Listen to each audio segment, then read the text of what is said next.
Hai semuanya, pada video kali ini aku akan membahas materi tentang identifikasi fungsi dan peran bank umum, BPR, bank syariah, kesehatan bank, resiko bank, dan juga rahasia bank.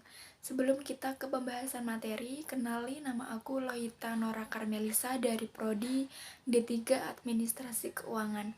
Baik, langsung saja kita masuk ke pembahasan materi yang pertama, yaitu ada definisi bank. Definisi bank itu sendiri yaitu untuk menghimpun dana dari masyarakat dan menyalurkannya kepada masyarakat dalam bentuk kredit, berkredit atau bentuk-bentuk lainnya dalam rangka meningkatkan taraf hidup masyarakat. Jenis bank berdasarkan fungsinya, yang pertama ada bank umum.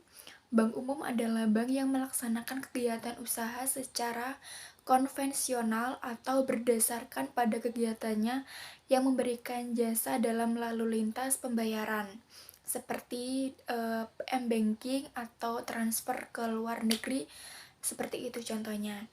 Bank Perkreditan Rakyat atau BPR, yaitu bank yang melaksanakan kegiatan usaha secara konvensional atau berdasarkan pada kegiatannya tidak memberikan jasa dalam lalu lintas pembayarannya. BPR tidak bisa atau tidak punya m-banking, atau bisa dikatakan kalau misalkan BPR belum terdaftar dalam aplikasi yang ada di OJK, jadi masih belum dilegalkan atau masih belum diaktivisasikan sama OJK. Yang kedua ada fungsi pokok bank umum. Yang pertama, menyediakan mekanisme dan alat pembayaran yang efisien dalam kegiatan ekonomi. Yang kedua, menghimpun dana dan menyalurkan kepada masyarakat. Yang ketiga, menciptakan uang melalui penyaluran kredit atau pembiayaan berdasarkan prinsip syariah dan investasi. Yang keempat, menyediakan jasa penyimpanan barang berharga. Yang kelima, menyediakan jasa pengelolaan dana atau wali amanat kepada individu dan pengusaha. Yang terakhir, menyediakan fasilitas perdagangan internasional. Adapun juga peran bank umum, yang pertama ada transaksi, di mana transaksi ini menyediakan produk digital yang up to date sehingga bisa diakses dengan mudah oleh masyarakat. Yang kedua, pengalian aset. Pengalian aset ini dipinjamkan kepada pihak yang membutuhkan dan harus sesuai dengan jangka waktu yang telah ditentukan. Yang ketiga ada likuiditas. Likuiditas sebagai kemampuan bank untuk memenuhi kewajiban dalam membayar hutang jangka pendek atau jangka yang sudah jatuh tempo. Yang keempat yaitu ada efisiensi. Sebagai fasilitator, artinya bank akan membantu menghubungkan masyarakat yang sedang membutuhkan dana dengan masyarakat yang ingin berinvestasi. Yang kedua ada peran dan fungsi BPR, yaitu memberikan pengetahuan kepada masyarakat luas tentang perbankan, terus memberikan kesempatan kepada masyarakat untuk membuka usaha, dapat mempercepat pembangunan, dan menyediakan layanan perbankan.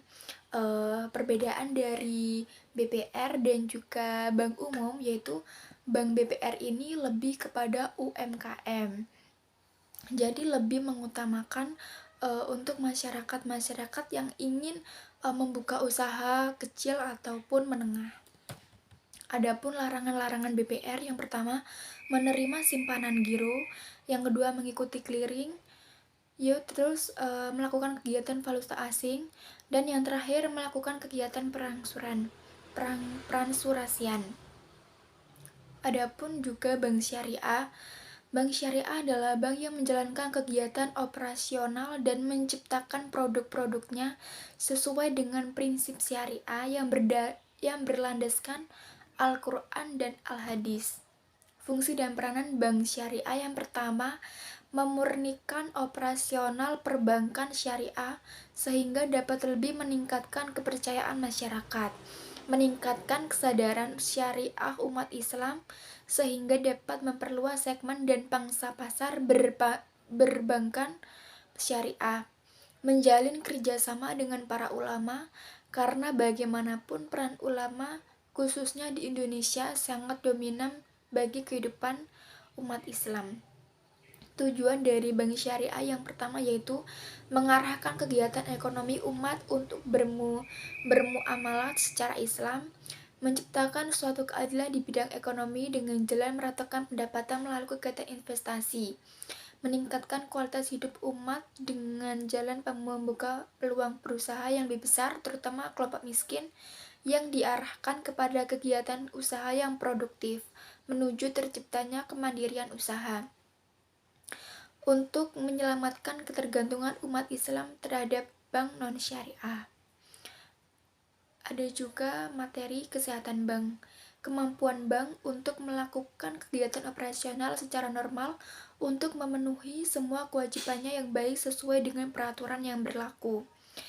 Penilaian tingkat kesehatan bank yang pertama ada permodalan, kualitas aset, manajemen, rentabilitas, likuiditas, sensitivitas terhadap risiko pasar.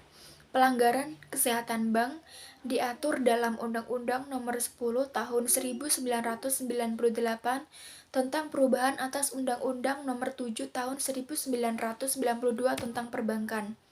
Risiko bank yaitu ketidakpastian yang menimbulkan hasil yang tidak diharapkan. Secara garis besar, risiko bank secara non-sistematis merupakan risiko yang dihilangkan melalui diversifikasi. Diversifikasi adalah suatu strategi perusahaan terampil. Terus ada yang sistematis, merupakan risiko yang tidak dapat dihilangkan atau dikurangi melalui diversifikasi. Risiko bank adapun jenis-jenis dari risiko bank yang pertama ada risiko kredit, risiko pasar, risiko likuiditas, risiko operasional, risiko hukum, risiko reputasi, risiko strategi, dan risiko kepatuhan. Yang pertama ada risiko kredit di mana bank ketidakmampuan nasabah memenuhi kewajibannya ke kreditur yang berakibat bank mengalami kerugian dari kegiatan penyaluran kredit. Yang kedua ada risiko pasar. Risiko yang dihadapi disebabkan karena pergerakan variabel. Risiko likuiditas, ketidakmampuan bank dalam memenuhi kewajibannya yang telah jatuh tempo. Risiko operasional berkaitan dengan proses internal berupa human error, tidak berjalannya sistem atau problem eksternal lainnya. Risiko hukum dikarenakan terdapat kelemahan aspek yuridis sehingga menimbulkan terciptanya tuntutan dalam hukum.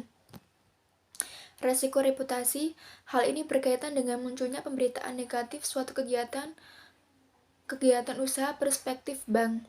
Resiko strategi, yaitu berkaitan dengan kebijakan bank dalam pengelolaan bank. Resiko kepatuhan, yaitu resiko yang disebabkan karena bank tidak mematuhi atau melaksanakan peraturan perundang-undangan. Adapun juga rahasia bank, tinjauan umum dari rahasia bank yaitu bank adalah bagian dari sistem keuangan dan pembayaran suatu negara. Di era globalisasi yang sekarang ini, bank juga telah menjadi bagian dari sistem keuangan dan pembayaran dunia. Pengertian rahasia bank, hubungan bank dengan nasabah tidak sebatas hubungan kontraktual, tetapi terdapat kewajiban bagi bank untuk tidak membuka rahasia dari nasabahnya kepada pihak lain manapun. Unsur-unsur bank berdasarkan pengertian Pasal 1, Angka 8 dan pasal-pasal lainnya. Rahasia bank berhubungan dengan keterangan mengenai nasabah, penyimpan, dan simpanannya. Hal tersebut dirahasiakan oleh bank, kecuali termasuk dalam kategori perkecualian berdasarkan prosedur dan peraturan perundang-undangan yang berlaku. Asas rahasia bank sejalan dengan dalam keuangan finansial. Dasar hukum bank diatur dalam Undang-Undang Nomor 7 Tahun 1992 tentang Perbankan telah mencantumkan aturan tentang rahasia bank dalam bab 1 pasal 1 butir 16 dan bab 2 pasal 40 sampai 45 dan bab 7 pasal 47.